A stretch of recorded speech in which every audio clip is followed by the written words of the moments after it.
నమస్కారం. ఈరోజు జోగి కుమారుడైనటువంటి జోగి రాజు అరెస్ట్ని ఏదో పెద్ద స్వాతంత్ర సమరయోధుడిని అరెస్ట్ చేసినట్టు జోగి రమేష్ బిల్డప్ ఇస్తున్నాడు. జోగి రమేష్ సిఐడి స్వాధీనంలో ఉన్నటువంటి అగ్రిగోల్డ్ ఆస్తుల్ని కొనచ్చా, నువ్వు మంత్రి చేసావు కాబట్టి, నువ్వు 2 సార్లు ఎమ్మెల్యేగా చేసావు కాబట్టి సిఐడి జప్తు చేసినటువంటి అగ్రిగోల్డ్ ఆస్తిని నువ్వు ఎలా కొన్నావు? అదేంటంటే చంద్రబాబు గారు కక్షపూరితంగా మమ్మల్ని అరెస్ట్ చేశాడు, బలహీన వర్గాలను అరెస్ట్ చేశారు, లేదా వాళ్ళ కులం పేరు చెప్పి గౌడ కులాలని అరెస్ట్ చేశారు అని జోగి రమేష్ ఇష్టానుసారం మాట్లాడుతున్నాడు. బాబు జోగి రమేష్ జగన్మోహన్ రెడ్డి ముఖ్యమంత్రిగా ఉన్నప్పుడు రాజారెడ్డి రాజ్యాంగం నడిచింది, కానీ ఇప్పుడు చంద్రబాబు నాయుడు గారు ముఖ్యమంత్రి. ఇది అంబేద్కర్ గారి రాజ్యాంగం. సిఐడి జప్తులో ఉన్నటువంటి ఆస్తుల్ని కొనకూడదు అనేది నీకు తెలిసి కూడా జగన్మోహన్ రెడ్డి మత్తులో ఉండి, జగన్మోహన్ రెడ్డి లాంటి ఎన్నో అక్రమాలు చేశాడు, నేను ఆయన శిష్యుడిగా ఉండి ఈ అక్రమం చేస్తే నా జోలికి ఎవరు వస్తారు అనుకున్నాం.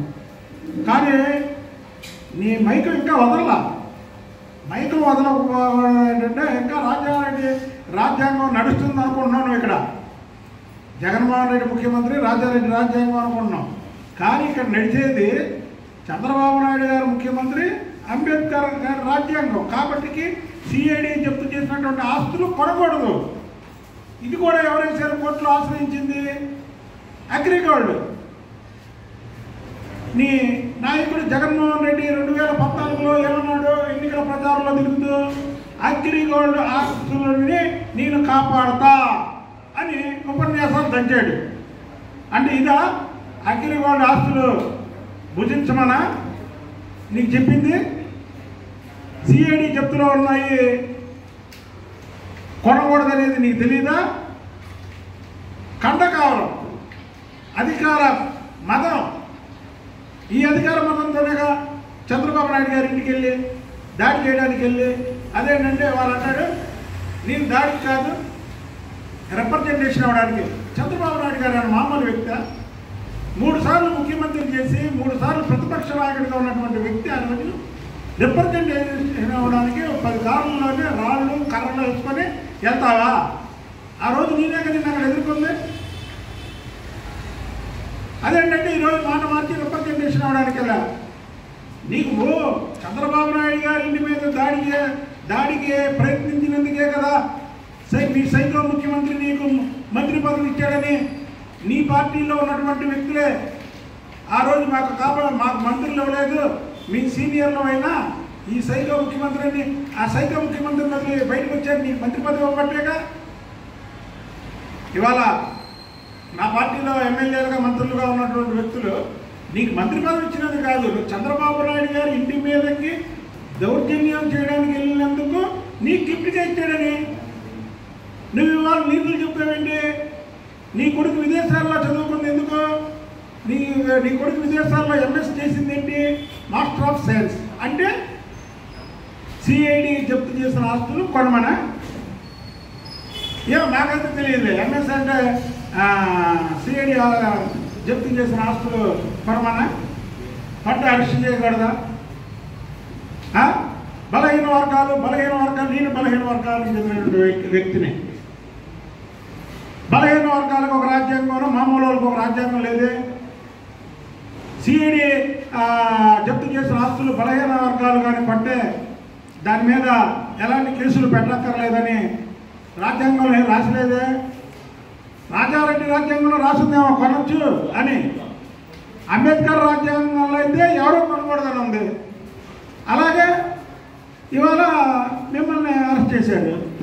దానికి బలహీన వర్గాలు గౌడ కులస్తులు, ఒక బలహీన వర్గాల వ్యక్తిగా నేను అడుగుతున్నా, నువ్వు గౌడ అన్నావా? నీ గౌడ కులస్తుల్ని నీ కొడుకు ఎంఎస్కి ఫారం పంపించి చదివించినటువంటి నీ కొడుకుని పంపించినట్టు నీవు గౌడ కులస్తుని ఎంతమంది పంపించావు?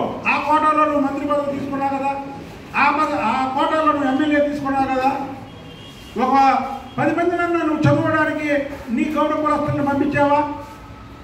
ఒక 10 మంది పేద గౌడ కులస్తులకి పెళ్లిళ్ళు చేయడానికి ఏమైనా సహకరించావా? లేదా ఫారం అక్కర్లా ఇక్కడ ఈ రాష్ట్రంలో చదువుకోవడానికి ఒక 10 మందికి ఫీజులు కట్టావా? ఎందుకంటే మాట వస్తే కులం ఏంటి?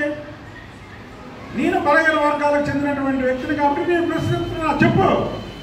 ప్రతి దానికి కులం ఏంటి? నేను బలహీన వర్గాలకు చెందినటువంటి వ్యక్తిని కాబట్టి చంద్రబాబు నాయుడు గారు నన్ను అరెస్ట్ చేసి ఏంటో నీ మీద కక్ష సాధింప బాగుపచ్చేవి నువ్వు, నీ మీద కక్ష సాధింప.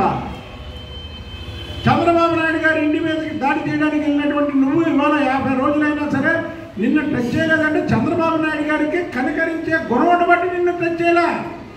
అలాగని సిఐడి జప్తు చేసిన ఆస్తులు, ఈడీ జప్తు చేసిన ఆస్తులు కొనుగోలు చేస్తే చట్టం తన పని తాను చేస్తుంది అంటే చట్టం తన పని తాను చేయకూడదా? నీ కొడుకుని ఎంఎస్ చదివించింది దేనికి? మాస్టర్ ఆఫ్ సైన్స్ చదివించింది దేనికి? సిఐడి జప్తులను ఆస్తులు కొనుక్కోవచ్చనే మా వస్తే కులం పేరు పెట్టి ఈ రాష్ట్రంలో కులాల చిచ్చులు రేపడంలో జగన్మోహన్ రెడ్డి అనుకో ముందుంటారు. అరే పట్టుమని 50 రోజులు అవ్వలేదు అధికారం పోయి, అరే చేసిందే దొంగతనం. ఆ దొంగతనం పట్టుకోరండి, చెప్పు నువ్వు రా కమాన్. సిఐడి జప్తు చేసినటువంటి ఆస్తుల్ని ఎక్కడ ఏ రాజ్యం వలన కనెక్షన్ ఉందా? పోలేదు లేదా? 9/5/2002 9/5/2002 అంటే అప్పటికి ఇతను మంత్రి పదవిలో కానీ ఎమ్మెల్యే కానీ ఉన్నాడు, అంటే అధికారంలో ఉన్నాడు. అధికారం శాశ్వతం అనుకొని ఈ పని చేశాడు. ఇవాళ అధికారం పోయింది, ప్రజాప్రభుత్వం వచ్చింది. ప్రజాధనాన్ని ఎక్కడ ఎవరో దోచుకున్నా దాన్ని భర్తం పడతారు చంద్రబాబు నాయుడు గారు కానీ పవన్ కళ్యాణ్ గారు కానీ. దానికి మీకు కులాలేంటి మతాలేంటి మాకు తెలియక అడుగుతున్నాము. ఏంటి ఇది చెప్పండి, ఏంటిది? నువ్వు కొన్న స్థలం తాలూకా ఫోటో కాదా ఇది? నువ్వు కొన్న స్థలం తాలూకా ఫోటో కాదా? ఇదిగోండి మొత్తం డెవలప్మెంట్ బిల్డింగ్లు. ఇది నువ్వు కొన్న స్థలం తాలూకా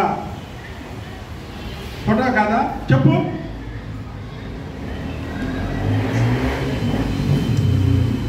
మాట వస్తే బీసీలు, మీ బీసీలు చెప్పు. బీసీ అడుగుతున్నాడు నిన్ను, ఒక బలహీన వర్గాలకు చెందినటువంటి వ్యక్తి అడుగుతున్నాడు. మనకొక రాజ్యాంగం, వేరే రాజ్యాంగం ఉందంటే నేను కూడా సిఐడి ఈడీ జప్తు చేసిన ఆస్తులు కొనొచ్చు అని జగన్మోహన్ రెడ్డి మీ నాయకుడితో స్టేట్మెంట్ ఇప్పించలేదు. ఇప్పుడు నేను పెట్టాను కదా, ఏమనంటే బలహీన వర్గాలకు చెందినటువంటి వ్యక్తులు ఈడీ జప్తు చేసిన ఆస్తులు కొనొచ్చు, లేదా సిఐడి జప్తు చేసిన ఆస్తులు కొనొచ్చు. జోగి రాజు చేసింది తప్పు కాదు, అది కరెక్టే అని మీ జగన్మోహన్ రెడ్డితో చెప్పిస్తే నేను కూడా సిఐడి ఈడీ జప్తు చేసినటువంటి ఆస్తులు కొంట. నోటికి వచ్చినట్టు మాట్లాడడం అనేది కరెక్ట్ అయిన పద్ధతి కాదు. అసలు నువ్వు నేను ఎదుగుతుంటే చూడలేకపోతావు. ఎవరు నువ్వు ఎదిగితే చూడలేకపోయేది? ఏం నువ్వు ఎదిగింది? నువ్వు చంద్రబాబు గారు ఇంటి మీద దాడి చేయడానికి వస్తేనే నీకు మంత్రి పదవి ఇచ్చాడు. ఏనా జగన్మోహన్ రెడ్డి మంత్రి పదవి ఇచ్చామని తెలుగుదేశం పార్టీ ఎవరన్నా ప్రశ్నించావా? అతని పార్టీ అతని ఇష్టం, అతను మునిగిపోవడానికి రెడీగా ఉన్నాడు కాబట్టి ఇలాంటి వాళ్ళందరికీ మంత్రి పదవులు ఇచ్చాడు, మునిగిపోయాడు. అతను బసవసరులాగా అతని నెత్తి మీద అతను చేపెట్టుకొని నీలాంటి వాళ్ళందరినీ, ముఖ్యంగా ఈ జిల్లాలో జోగి అంటే ఏంటి? బూడిద ఎంకరేజ్ చేశాడు. అలాగే గుడివాడ గుట్లే ఎంకరేజ్ చేశాడు. అలాగే గన్నవరం ఖాందాదా ఎంకరేజ్ చేశాడు. ఏమయ్యారు అందరూ? ఏమయ్యారు? మీరు ఎంకరేజ్ చేసిన వాళ్ళు మీరు మునిగారు, మిమ్మల్ని ఎంకరేజ్ చేసిన వాడిని ముంచేశారు. 151 అంటే మధ్యలో 5 తీశారు, అటు ఇటు తీయకుండా మధ్యలో తీశారు ప్రజలు. కాబట్టి చేసిన పాపాలు, జోగి రమేష్ చేసిన పాపాలు పండినవి. చెట్టుకి పండు రాలే, ఒక కాయ పండిన తర్వాత రాలినట్టు ఈ పాపాలన్నీ పండి ఇవాళ నుంచి నీ కౌంట్ డౌన్ స్టార్ట్ అయింది. కులం పేరు, బలహీన వర్గాల పేరు మాట వస్తే ఎత్తకు. నువ్వు చెప్పు, బలహీన వర్గాలకి నా సొంత డబ్బులతో నేను చేశాను, ఇగో ఫలానాళ్ళకి ఇల్లు కట్టించాను, ఫలానాళ్ళకి చేశాను. పోనీ బలహీన వర్గాలకే కాదు, నీ కులానికి చెందినటువంటి వ్యక్తులు, నీ కులం బట్టే నీకు ఎమ్మెల్యే సీటు లేదా మంత్రి పదవి ఇచ్చారు. నువ్వు చెప్పు, ఏమని ఇగోరా మీ కులస్తులు వచ్చి చెప్పండి, మా జోగి రమేష్ మొత్తం ఆస్తి అంతా, ఆయనకు ఉన్నటువంటి ఆస్తి అంతా నా కోసం ఖర్చు పెట్టాడని చెప్పాను. ఎందుగా నీ కొడుకు, నువ్వు, మీ బాబాయ్ మొత్తం కూడా నీ కుటుంబ ఆస్తులు పెంచుకోవడానికి సిఐడి జప్తులో ఉన్నటువంటి ఆస్తులు కొనుగోలు చేసి బలహీన వర్గాలకి ఏదో అన్యాయం జరిగిపోయింది అంటావేంటి? బలహీన వర్గాలకు అన్యాయం జరగడం ఏంటి? చెప్పమన్నాను కదా నేను. బలహీన వర్గాలు సిఐడి జప్తులో ఉన్న ఆస్తులు కొనొచ్చాను జగన్మోహన్ రెడ్డి చెప్తే నేను కూడా కొంటానయా అని. అసలు జోగి రమేష్ ఇక్కడే కాదు, పెడలలో బ్రహ్మరాంబపురంలో 22వ వార్డులో 3 ఎకరాల పొలం కొని మట్టి తోలిచ్చి బినామీ పేర్లతో రియల్ ఎస్టేట్ రంగానికి సిద్ధమైంది. అక్కడ మా కాగిత వెంకటరావు గారు దాదాపు 5 సార్లు ఎమ్మెల్యే చేశాడు, మత్స్యలేని నాయకుడు అక్కడ పెడలలో. అలాంటి చోట ప్రజలు ఆయన ఓడించి ఈయన గెలిపిస్తే ఈయన చేసిన నిర్వాహకం ఏంటంటే ఆ నియోజకవర్గాన్ని అభివృద్ధి చేయడం మానేసి అక్కడ పొలాలే కబ్జా చేయడం. అలాగే హర్ష కాలేజీ ఎదురుగా 14 ఎకరాలు బినామీ పేర్లతో కొనుగోలు చేయడం, చెరువులు తొలితే 50,000, ఇల్లు కడితే 1,00,000. ఇది జోగి రమేష్ గారు పెడలో చేసినటువంటి నిర్వాహకం. పెడ నుంచి పెనంబూరు పంపించారు. జిల్లాలో హైయెస్ట్ మెజార్టీతో ఓడిపోయిన వ్యక్తి జోగి రమేష్. నువ్వు పెడల్లో చేసినటువంటి పాపాలన్నీ కూడా పెడల ప్రజలు వచ్చి పెనంబూరులో చెప్తే నిన్ను చిత్తుగా ఓడించడమే కాకుండా జిల్లాలో అత్యధిక మెజార్టీ ఇచ్చారు అక్కడ బోడే ప్రసాద్. నువ్వు ఇవాళ తప్పు చేసి నీ కొడుకుతో తప్పు చేయించి నా కొడుకు నా మీద కక్ష సాధించారు, బలహీన వర్గాల మీద కక్ష సాధించారంటావేంటి? బలహీన వర్గాల పేరెత్తే అర్హత నీకు లేదు. బలహీన వర్గాలకు ఏమైనా చేసావా చెప్పు. నీ సొంత డబ్బులతో ఫలానాది నేను చేశాను అని చెప్పు. రేపల్లి నియోజకవర్గంలో ఒక గౌడకు చెందినటువంటి కుర్రవాడిని అక్కడ కాల్ చేస్తే ఏం చేసావు నువ్వు? నీ నాయకుడిని ప్రశ్నించావా? ఇవాళ నీ కులం గురించి చెబుతున్నటువంటి నువ్వు అక్కడ ఒక కుర్రవాడిని తగలబెట్టారు. నువ్వేం చేసావు? నీ నాయకుడిని ప్రశ్నించావా? ఏంటంటే మా కులస్తండి ఇలాగా కాల్ చేస్తే ఏంటని నువ్వు మంత్రి పదవి రాజీనామా చేసావా? నా కులానికి అన్యాయం జరిగిందని ఇవాళ కులం పేరు పెట్టి బయటకు వస్తావా? బలహీన వర్గాలు కులం అని చెప్పండి. కాగిత వెంకటరావు గారు గౌడసే, కొరగాల నారాయణ గారు గౌడసే, అనగాని సత్యప్రసాద్ గారు గౌడసే, స్వాతంత్ర సమర యోధులు గౌతు లచ్చన్న గారు, ఈ రాష్ట్రంలోనే ఎంతో పేరు ప్రఖ్యాతులు గాంచినటువంటి గౌతు లచ్చన్న గారు కూడా గౌడసే. ఎంత గౌరవమైనటువంటి వ్యక్తులండి వాళ్ళు. ఎక్కడన్నా అవినీతిలో ఎలిపెట్టారా? ఎక్కడన్నా పాపాలు చేశారా? ఎవరన్నా దుర్భాషలు ఆడారా? వాళ్ళు గౌడ జాతికి వజ్రాలు లాంటి వాళ్ళు. నేను ఒక బలహీన వర్గాలకు చెందినటువంటి వ్యక్తిగా చెప్తారా, నేను గౌడని కాదు. అయినా నేను బలహీన వర్గాలకు చెందినటువంటి వ్యక్తిగా వాళ్ళు గౌడ జాతిలో వజ్రాలు నువ్వు బలహీన వర్గాలకు చెప్పుకోవడానికి కూడా నువ్వు సిక్కే. ఎందుకంటే నువ్వు చేసిన పని అలాంటిది. కాబట్టి నీ పాపం పండింది.